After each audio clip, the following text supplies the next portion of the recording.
Hey, everybody. Good morning. Good morning, good afternoon, wherever you are. Happy Friday. If you're watching this, I'm sure you're a Bitcoiner. Congratulations.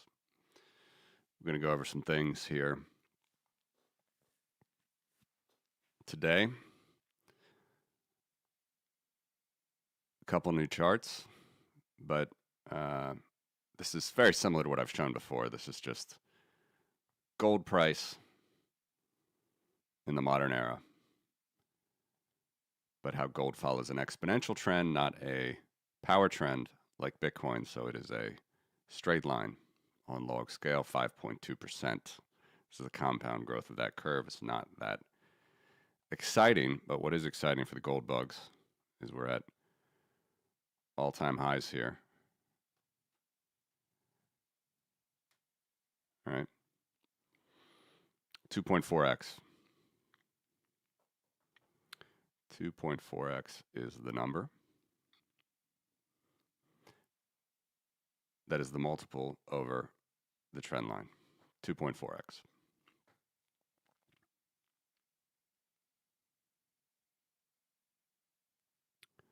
$2.4 and change.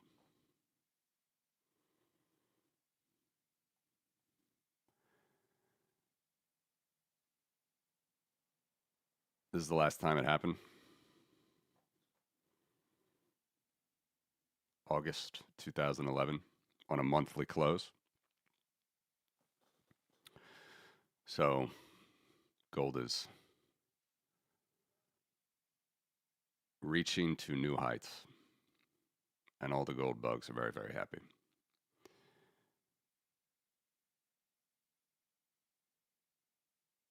I'll try to take off some noise here.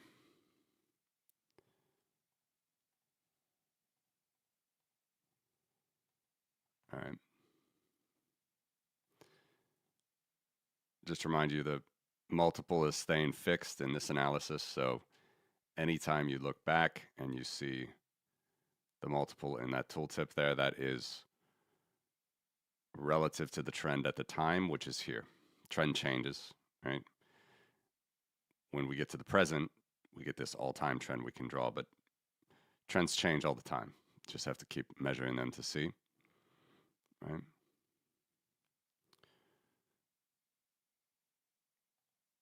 But we can get a sense of where the exponential curve sort of was higher or lower.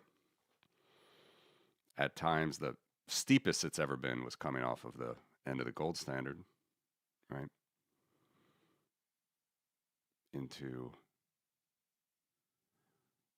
the 1980s.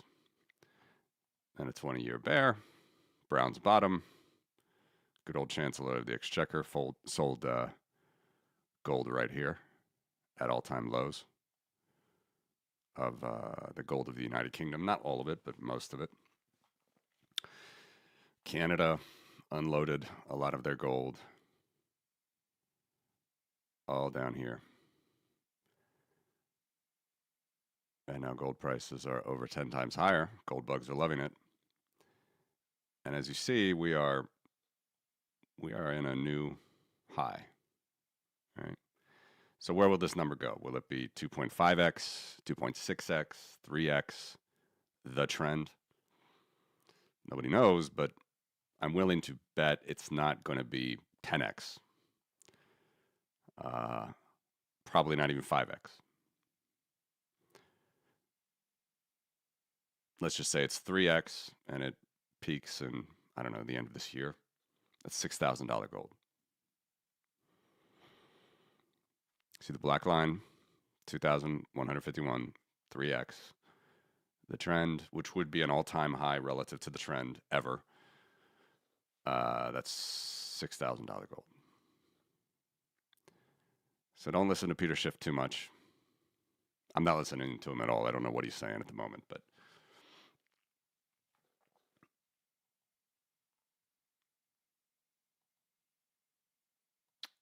good morning, Matt. Well, nothing in finance follows a power law, actually. Everything follows a exponential curve, which is this. So I could run this regression on the stock market, the bond market, the gold market, the silver market. You would all get, at the end of the day, strip it all off, you get a straight line like that. Now, the slope of that straight line changes a lot, right? So back in the day, when we were going from like $40 gold in the start of the 70s to $800 gold for 2 seconds in January 1980, we were at a very steep trend. And then we went to like a sideways to downtrend for the next 20 years, and now we're back up. But the net of all of it is this. And that's how finance typically works. The simple explanation of why that happens, in my opinion, is because of what is called compound growth or compound interest. And so, rule of 72, you take the interest rate, how many times does that go into 72 without the percent sign? That will tell you doubling time. It's constant growth. So it works perfectly around 7.2% up to 10%, the rule of 72. So if you have a 10% return, it doesn't double every 10 years. It doubles every 7.2 years. 10%, take the percent sign off. How many times does that go into 72? 7.2. So a 10% return will double every 7.2 years, and then go the other way, 7.2%, take the percent sign off. How many times does that go into the number 72? 10 years. So a 7.2% compounded growth rate will double every 10 years. So that is the world of finance. There is an inherent instability about it. If you keep going, you can have things break, not just with gold, but with markets. You get, the booms and the busts. But that is how the financial world has typically scaled. The network world, interestingly, which Bitcoin is following, scales differently. It scales on a sustainable path, which is a power curve, which in my opinion is a good thing. It's not a bad thing. It's a good thing.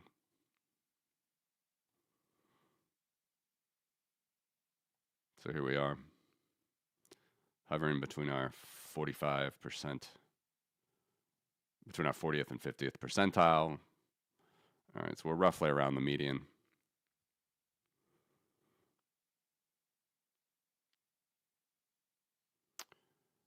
And again, I would argue nothing is out of the ordinary here. Nothing is as scary as the world is today. Bitcoin is still going on this pretty predictable path. And it's interesting too, because Bitcoin's been around, 16 years now, 17 years. And from the data that we have, and of course the power curve works with hash rate, difficulty adjustment, everything else. But for the rate of growth that we have and this sort of consistency of this power curve, this beautiful, simple, sustainable power curve,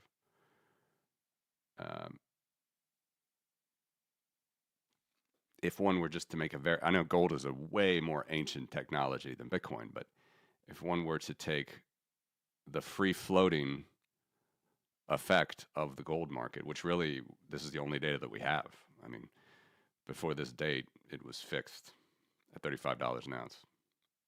And it's actually still officially in the United States from this point, 1976, fixed at $42 an ounce. But that's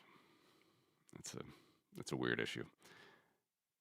But in the market rate of gold, it's quite volatile. If you looked at gold as a predictor, right? I say this all the time. If we were gold bug, and we probably, since we're Bitcoin bugs, we would be gold bugs in the 80s. It'd be a rough go. It'd be a really rough go to be a gold bug from January 1980 all the way to Brown's bottom. 20 years.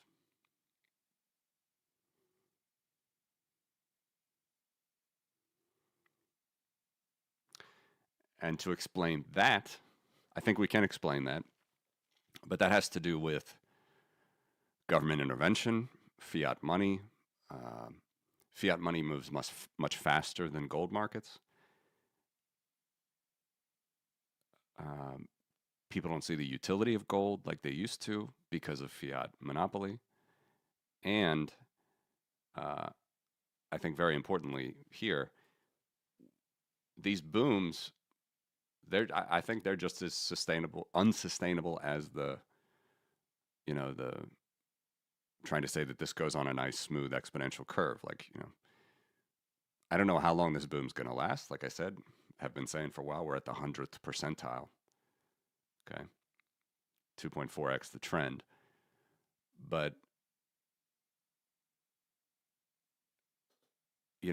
in the background, slowly in the economy, there are gold miners right now that are ramping up production and taking advantage of prices never seen before to try to sell at a profit that would have been impossible before, right? If their costs, were $3,000 an ounce or whatever, these mines just would not have been open, which are opening now. And that inevitably will lead to a overexpansion and a bust again. So I don't think there's one, sole reason for a lot of these things, other than I would say the interest rate compound growth. Like if I could apply one thing that makes the financial markets exponential, it would be the interest rate. Central banks control the interest rate, and they keep us going more or less on this exponential path. But networks have this sustainable, proportional. The key word is proportional here. So for every 13% increase in the life of Bitcoin, the price doubles. And then once the price doubles, it'll take another 13% increase in the life of Bitcoin for it to double again. That's what the Bitcoin power curve says. But that is longer and longer. So right now we're at about a 2-year doubling for Bitcoin. Okay, so just look at the power curve, not the price, but the power curve. We're at 127K. When were we at 67.5K here? It's 2 years ago. Right. So we are on a 2-year doubling at the moment, but that's going to even increase. 2 years from now, it's not going to double. It's going to be a little bit, or whatever's less than 2 years, as you see. We're in January of 2026. It was roughly April 2024 when the power curve was half what it is now. So if we go out from 120, 125, 127 to 250, we can see that it will take, we got to even go out farther.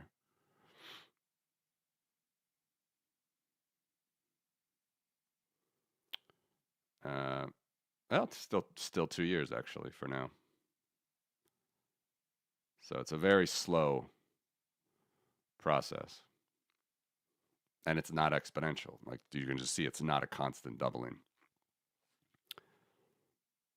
So in whatever, let's say it's 260 here, April 2028. When will it be 300, 320? 520. 520 from April 2028.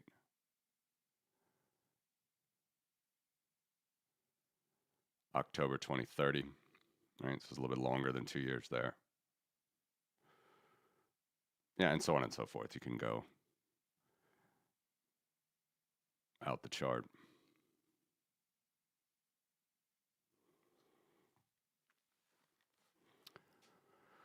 Good morning, Satoto. Thank you for the repost as always. Hope you're doing well. Reminder, and I'll show you a little bit of behind the scenes of some of the charts that you guys are going to have access to eventually, because I know you all want it. But here's the old Federal Reserve balance sheet, basically comparable to Bitcoin. Central bank money.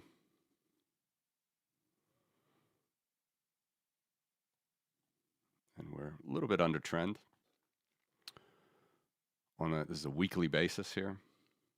Right, so this is 2 days ago when the Fed releases their balance sheet every Wednesday. Release it on Thursday, I guess. Friday, even some days. Doesn't matter.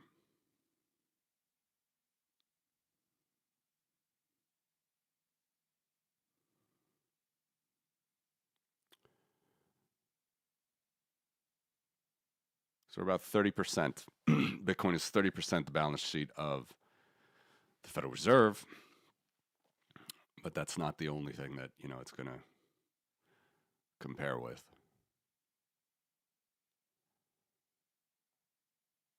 Let me show you.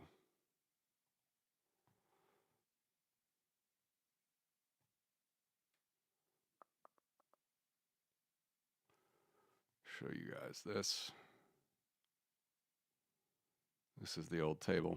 Monetary assets. We got gold and silver here, so the gold bug's just loving it. Nearly $30 trillion now. Gold cap, you can say. Which is all-time ounces mined, less industrial usage, which is like 15%. All right, according to my calculations, no one knows for sure, but it's something like this. Same with silver. Oops, silver. 3 trillion. Bigger than Bitcoin now. Bitcoin has passed silver already the first time about 5 years ago. 2021 February. Now silver's bigger again than Bitcoin. Then you have the rest of the central bank figures for monetary base. Even Russia with their frozen reserves still holding on. Shows you how much of a Pareto this thing is, right? If you got the hellscape that Russia is on, still having, their international reserves, which is backing their monetary base.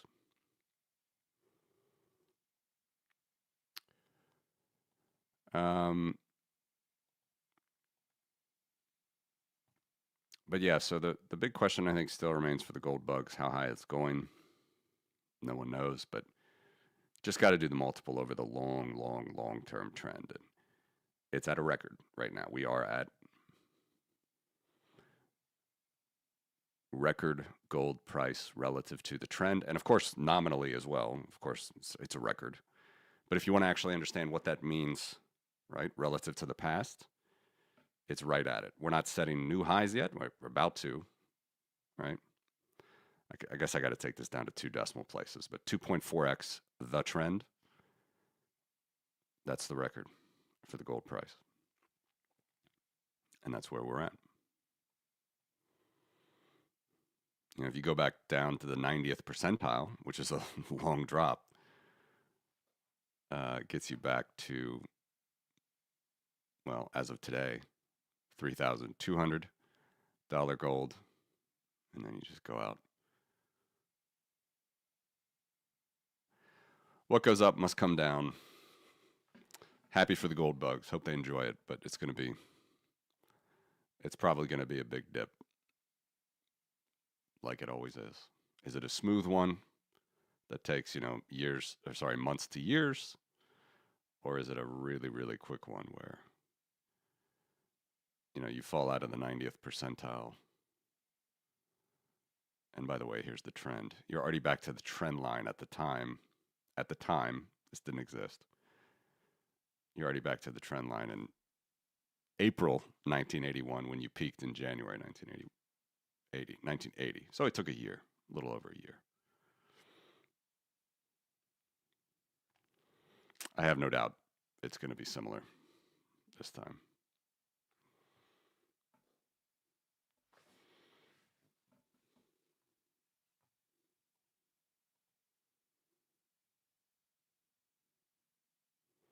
Yeah, it is cool.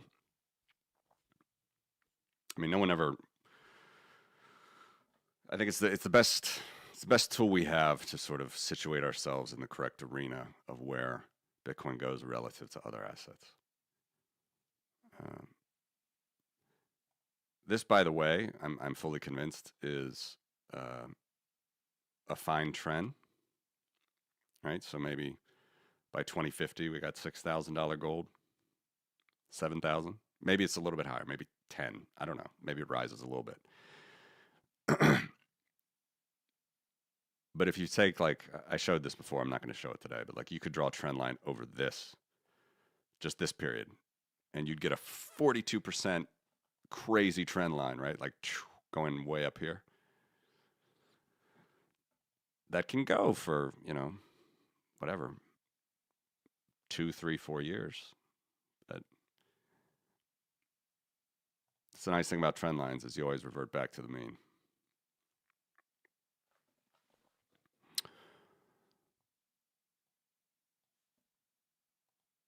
Oh, I thought you were already going back.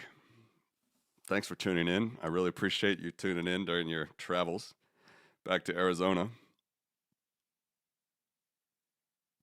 Did you get stuck over because of weather or cancellations?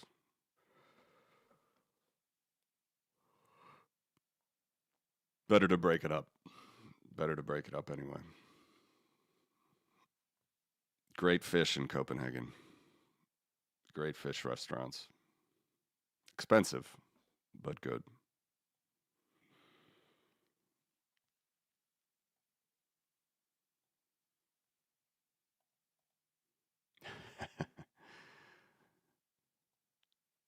If I'm without my daughter, then I like that. Not too time sensitive of an approach. It's good.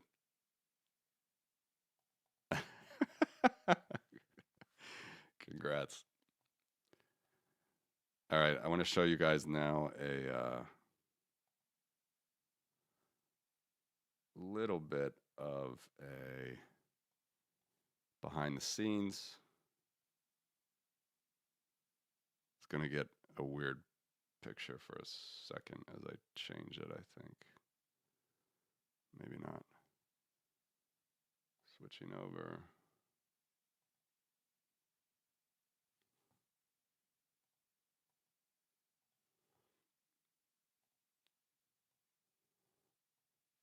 Okay.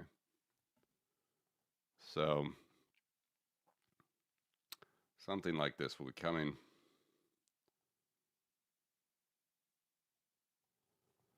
Eventually.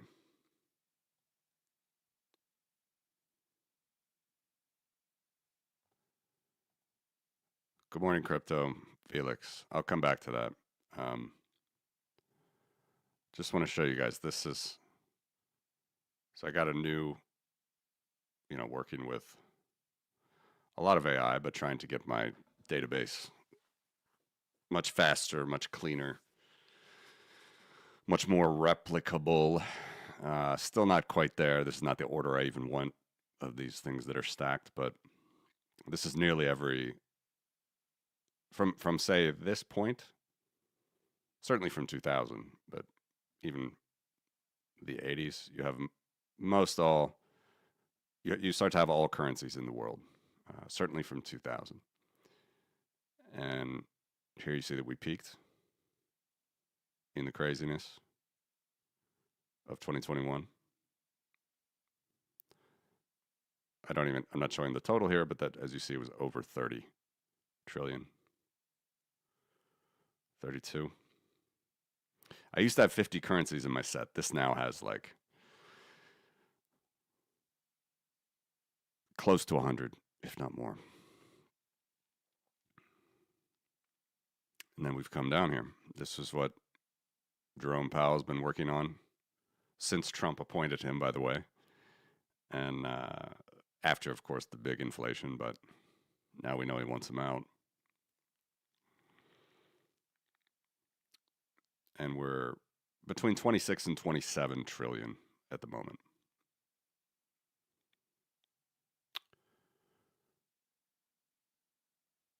We can take some of these off. I'm going to take rest of the world. UK Bitcoin is still bigger than the United Kingdom's monetary base, which is $1 trillion. Let's see if I can make this work. cleanly because I think it might hiccup. So here's the ECB's balance sheet. And then the different currencies before the euro. Not all of them, actually, but you still get the idea. So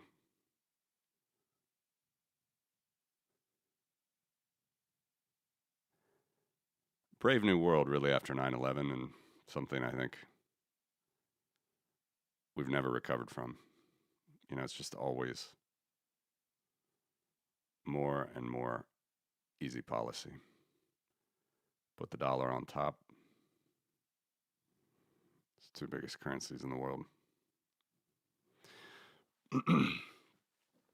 So the idea is going to be to give you guys access to all this stuff very quick, very fast. It's not going to be like everything that I have running in my background, but it'll be a lot, and I think you guys will enjoy it. Here's another interesting one. So this is the growth of the monetary base weighted back to 1900. The U.S. starts only here. I'm counting only the Federal Reserve. Here you have like Britain, Sweden, Denmark, Norway, just a couple, the Scandic countries. You see they printed a lot of money to get into World War I. And when it ended, they stopped printing. This was actually disastrous for Britain. But just broad strokes, you see the sort of the craziness of World War I, World War II, and we're obviously back there.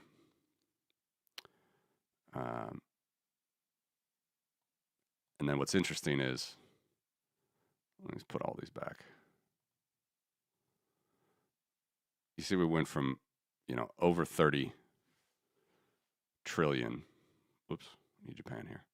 Over 30 trillion here. Down to 26, 27 in the last 5 years. And that, on a weighted average basis, looks like this. So, got worldwide, we printed 39% per year, topped out in the start of 2021. And then that's gone down rapidly and to this sort of slight negative territory. But notice how it's not like deeply negative. So a lot of what you see here is currencies losing value against the dollar, which is another reason I don't completely poo-poo the dollar yet. Not that it doesn't deserve it, or not that I'm, the Federal Reserve needs any defense. You can see QE1, QE2, QE3. These are worldwide figures, right? So when you got to like 40% a year, 42% a year worldwide after the global financial crisis, that figure actually hasn't been met in the modern era, not even here. But I guess the big takeaway, just to show you, and again, this is, always keep in mind, I'm trying to just let you relax, and there's not, I know Hemingway had that famous quote, gradually then suddenly, right? Going bankrupt, but it's just a more unstable world as far as the money supply goes. If you look here, post World War II, post Bretton Woods, really even until the global financial crisis. This it's funny, you can see the craziness of the year 2000 here, but zoom in here, right? Just slowly printed more money worldwide. Some of these peaks are like Argentine inflation. Even though they're weighted averages, they pull the weight up quite a bit. Brazilian inflation. So we went from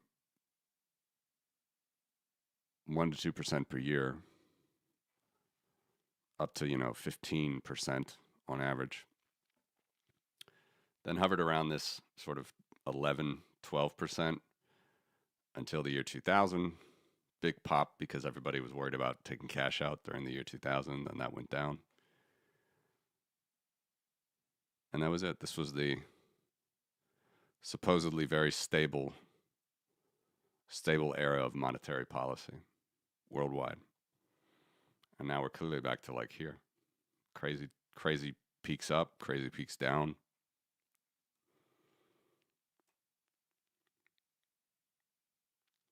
The growth of Bitcoin looks a lot smoother, does it not? In native Bitcoin terms. So anyway, that's a little bit of a peek behind the scenes for you. I'm working a lot on this. Going to try to improve it a lot, but there's going to be a lot of good stuff coming for you to have some access to charts yourself.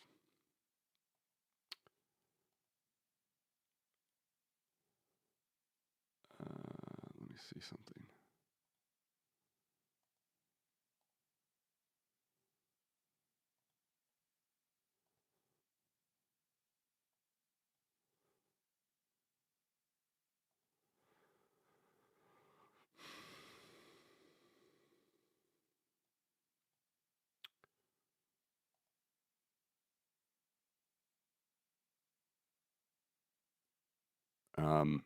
Let me show you this, Felix.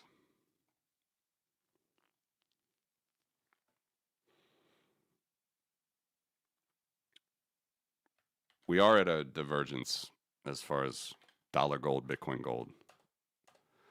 That's for sure.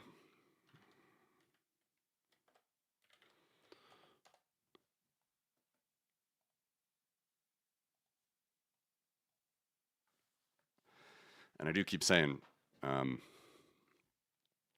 think it's the most interesting chart to look at is BTC gold, right?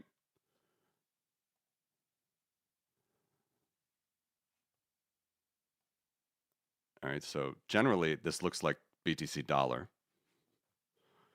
until here, right? So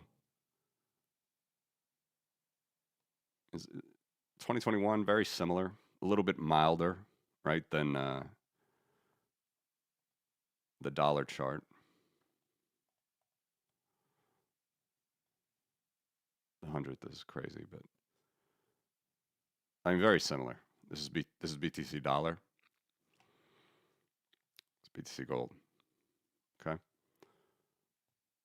But as you see from 2022, we have not been. I'll just leave it here for a second. We have not been above trend, not once.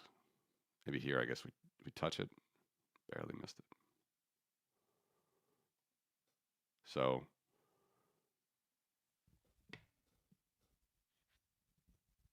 this is not really anything that concerns me. It's just good for gold bugs.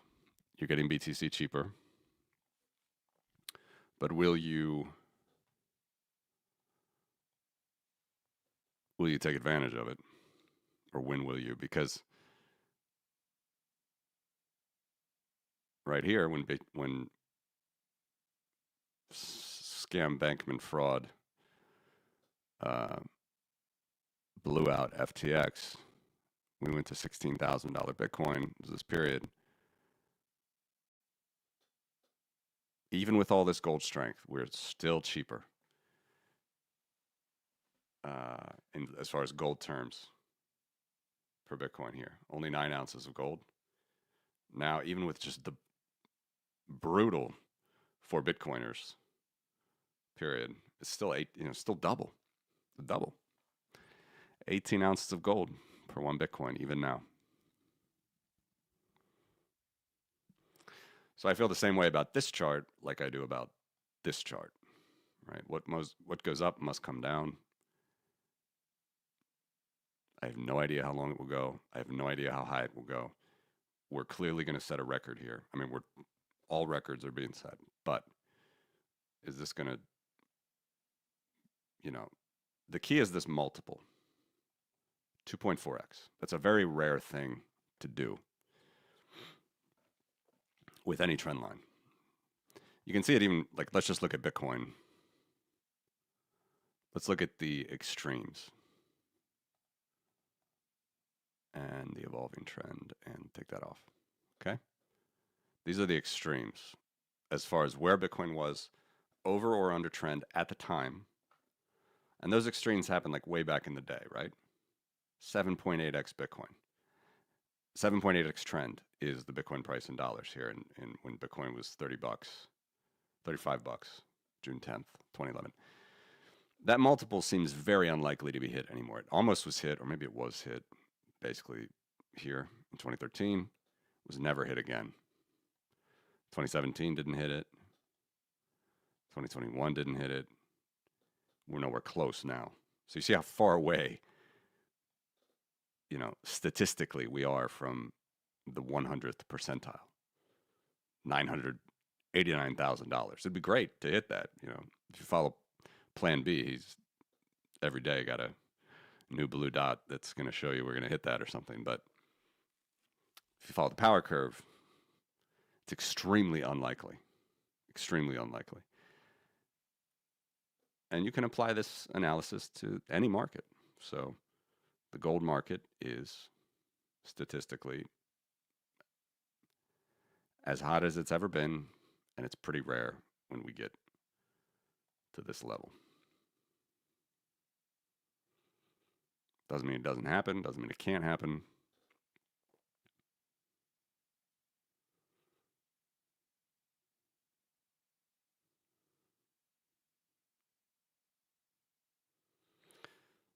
So what's that multiple going to be? 3x the trend? 4x the trend?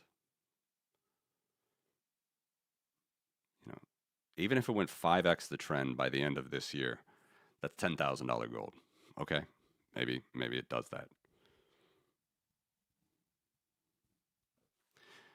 And then we can turn around and answer that question for Bitcoin in gold terms, right? So now it's the opposite. We're at looking at the worst levels. I don't have the evolving here, but I should. But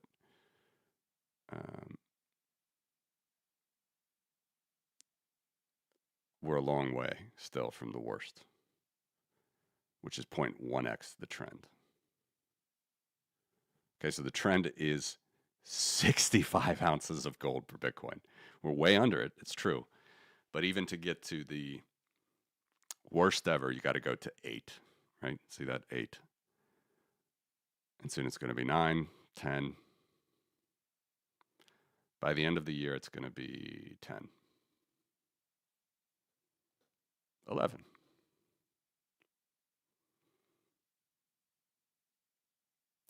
So I think this is a really good governor, right? I've used this analysis before with real estate. Like you have the cap rate, which is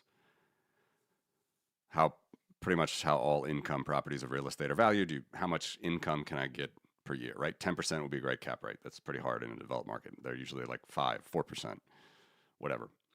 But then you also have this thing, which is price per square meter or price per square foot. And that also like governs how expensive something can really get in the market. And I think this is a good governor to Bitcoin. Like, how good a deal are the gold bugs going to get on Bitcoin, which is a way better asset? They're getting a great deal right now. I'm happy for them.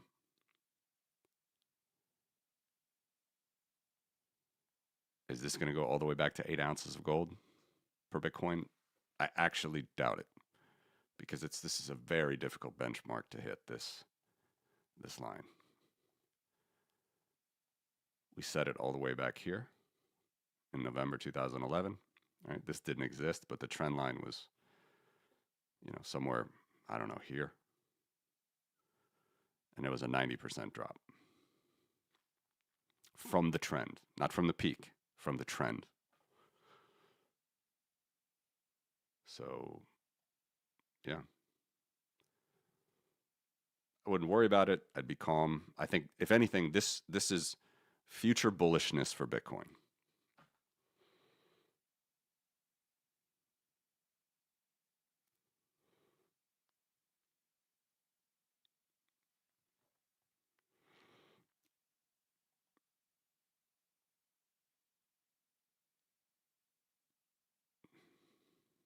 This is good these are good charts to look at if you just want to stay calm, imagine where we could go.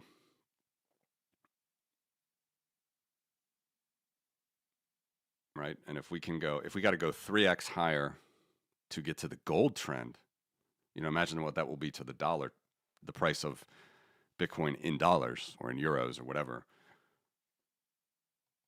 We're going to be shooting way above this line at that point. We're going to get back to like the 9.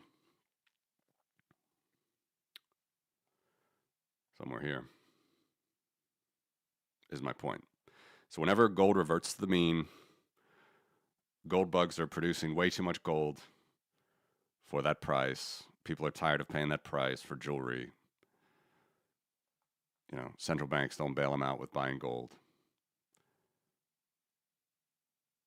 The price will revert to the mean, and it's very possible that Bitcoin's price overshoots to get back to this mean, not meme, which is 65, 70 ounces of gold per Bitcoin.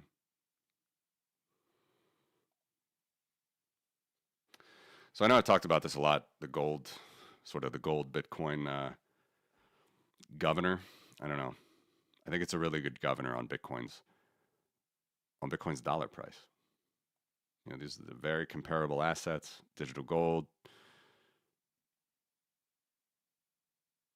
It's super cheap for the gold bugs right now. We're in bargain discount territory if you have gold ounces. And yet it's still double 3 years ago, 3+ years ago. So the positives remain for Bitcoin there to me.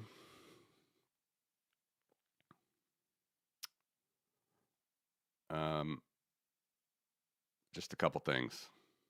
I thought it was a good speech. I talked about Carney, Zelensky as well. This is kind of a funny thing. He said, a lot of Europe wants to try to get Trump to change. He will not try to change. President Trump loves who he is. That was a pretty funny statement from Zelensky. If you haven't heard Zelensky speak often or you don't follow as closely as I am, I would watch this because it was kind of like all gloves are off. He was talking about, it's very clever diplomacy in my mind, talking about how Europe is, sending 40 troops. Outside of Denmark, Europe is sending 40 troops to Greenland. I know all that's blown over this week, but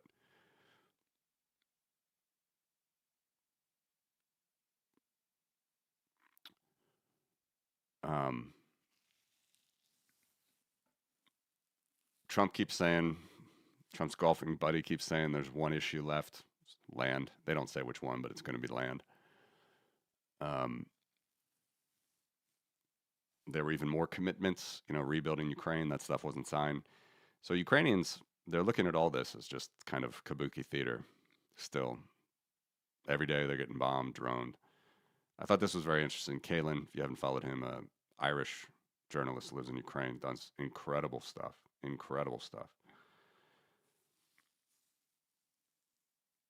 He says he was the only person to confront Witkoff about his Russia money deals. The media is a completely broken club. I could agree with that. Into the ETH heads, this is kind of nice. This is kind of interesting, actually. I knew, so Buterin, ETH founder, is Russian-Canadian, Canadian-Russian, however you say it. His father grew up in Grozny, which is quite interesting. It's the Muslim part of Russia. But huge support for Ukraine. It's nice to see. And he also recommends the Zelensky and Carney speeches. It's nice.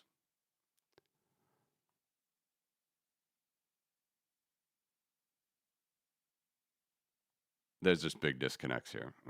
Ukrainians they're suffering every day. So, like,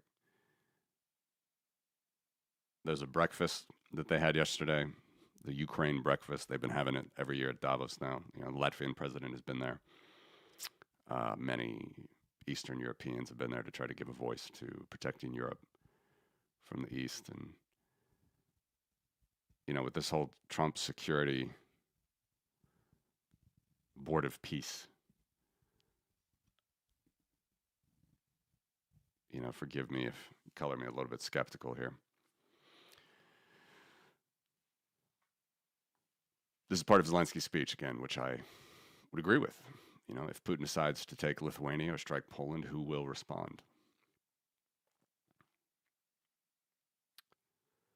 And Trump's golfing buddy, who's leading the U.S. delegation, is going to Moscow for the 7th time. I think they're already going to the UAE now for more discussions, and he hasn't been to Kyiv once.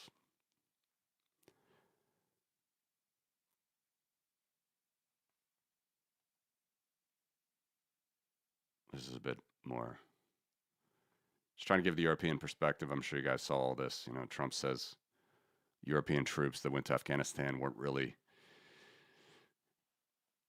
in the front lines. Neil talking about how his son went, his friends died, maimed, scars of his own. It's just disgraceful. I mean, even you could be against the Iraq. The Iraq invasion, of course, is much more contentious than even Afghanistan because of where U.S. was attacked, but can be against both invasions and still see how Europe is just almost completely on its knees to whatever Trump says.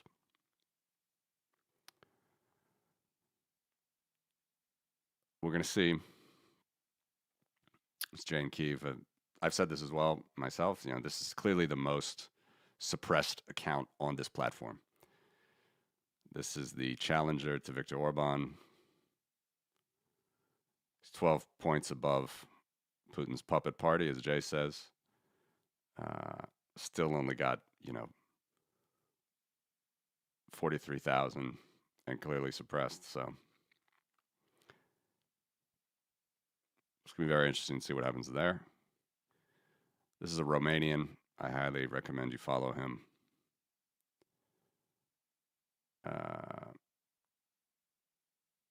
Orban solidifying himself in the Putin camp.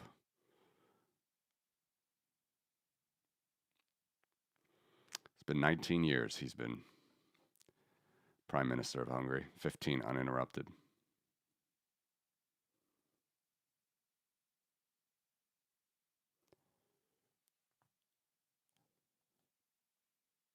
If you want to listen to old guys talk politics, I was never a fan of Bill Kristol, right? He was a neocon, helped a lot with the Iraq war policy. But I always liked Francis Fukuyama. He's, the end of history guy. Which again, he always says, and I agree with him, that sort of slogan was misrepresented a lot. It was not that there wouldn't be, challenges among great powers, but it was just how could you not go for liberal democracy?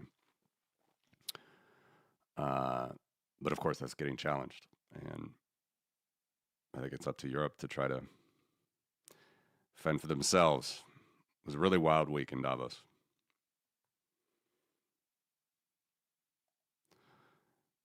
In my opinion, I mean, there's no one can probably preaching to the choir here. This is why we're Bitcoiners and have a good escape hatch, but everything's changing. Middle powers are going to have to fend for themselves. And, are you really going to trust an American security guarantee?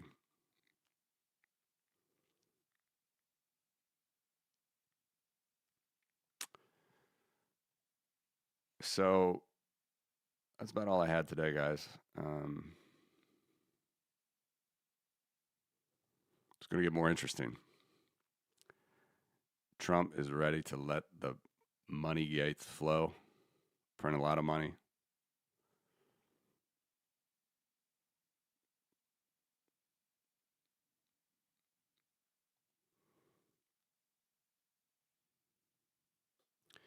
I wouldn't worry I wouldn't worry too much about the short term for Bitcoin. Yeah, it could go back down to, even by the end of the year, down to here. Not here. It's too low. Down to here. 50, 60, 70,000. But otherwise, we have a pretty good channel. That is the power curve. So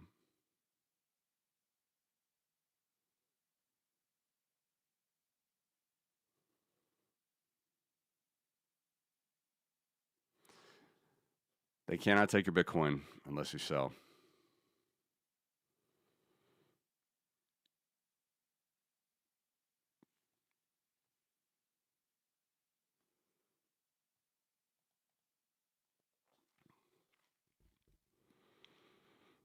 Well, this is where we get into the serious, dicey scenarios, global war scenarios.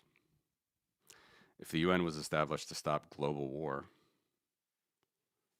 and now we have the Trump Peace Board, which I guess is not theoretically a competitor to the UN, but a supplement, as they're saying.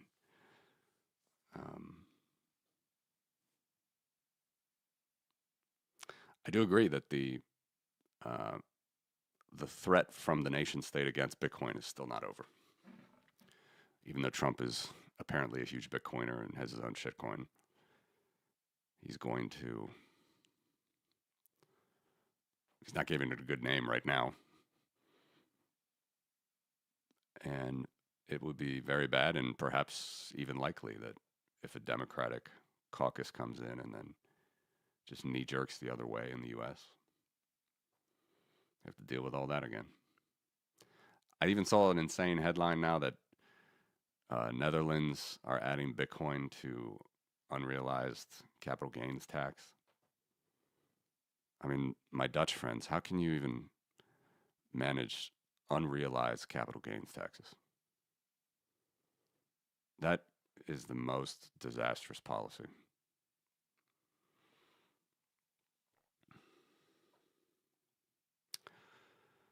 That's what I fear, my friend.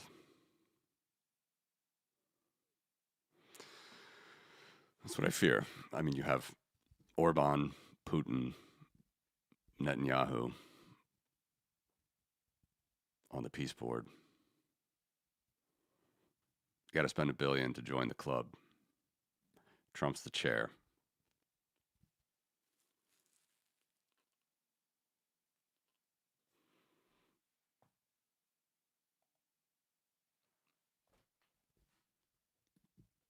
Yeah, that we will. Still no worldwide tax out of Holland, like we Americans have to deal with. I saw that France was going to introduce something like this, but they just get more complicated and goofy. Like, if you move out of France and you pay more than 60% of what you would have saved that you stayed in France, you got to pay. I mean, it's getting insane. A lot of promises monetarily are going to have to be broken.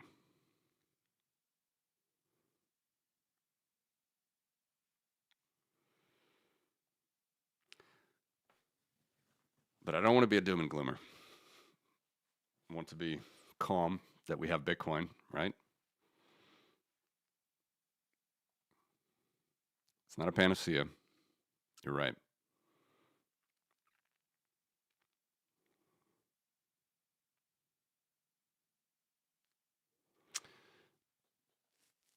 I think for Europeans in particular, we're going to have to think long and hard about even escape plans.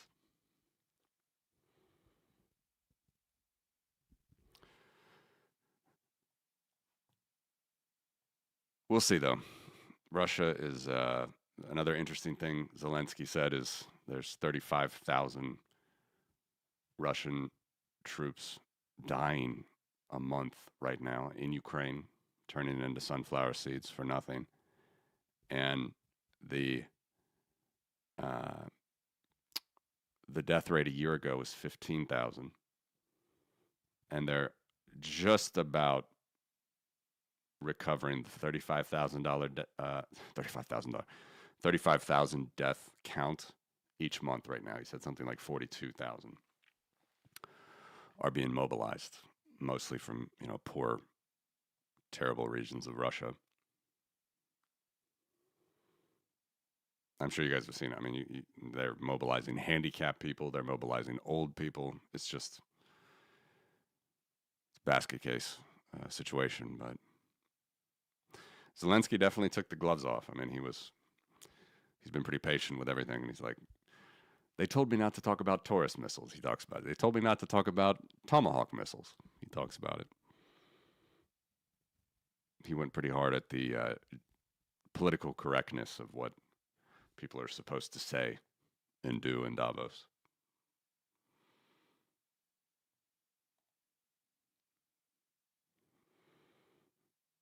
Yeah.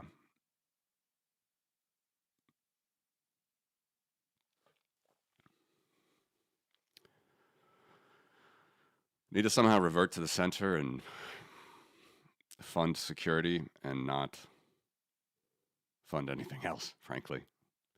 You can transition old people that relied on some pensions, but for quite a long time now, I've not felt like there's going to be anything for me at the age I am when I get to retirement age. So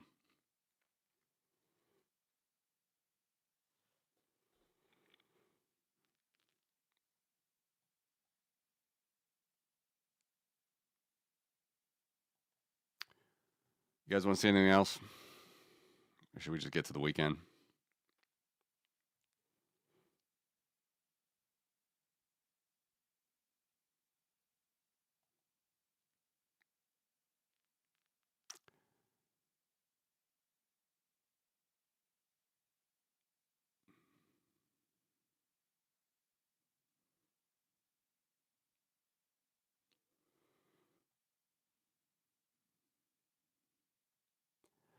It's a brave new world. Have to embrace whatever's happening. It's a new world order. Have to embrace it. Have to understand it. There's no going back to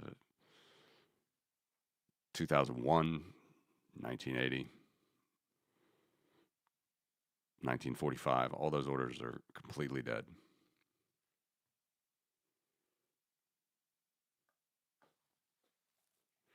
Thank you, Satoto. Appreciate it.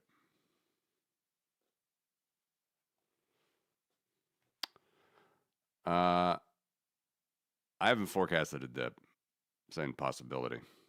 Right? It's just probabilities. That's all I have here. No directional moves.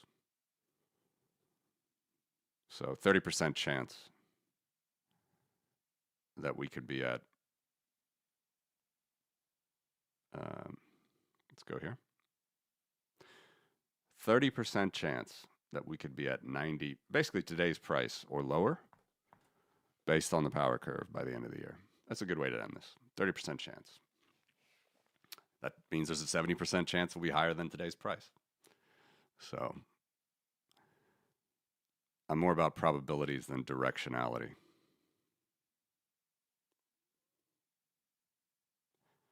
But think about if it will go down, you prepared to buy more? If you sell some, have a little powder dry, are you prepared to let that go if price goes up? So on and so forth. Never financial advice, but anyway. Appreciate you guys. Thanks for tuning in. Like I said, working hard on the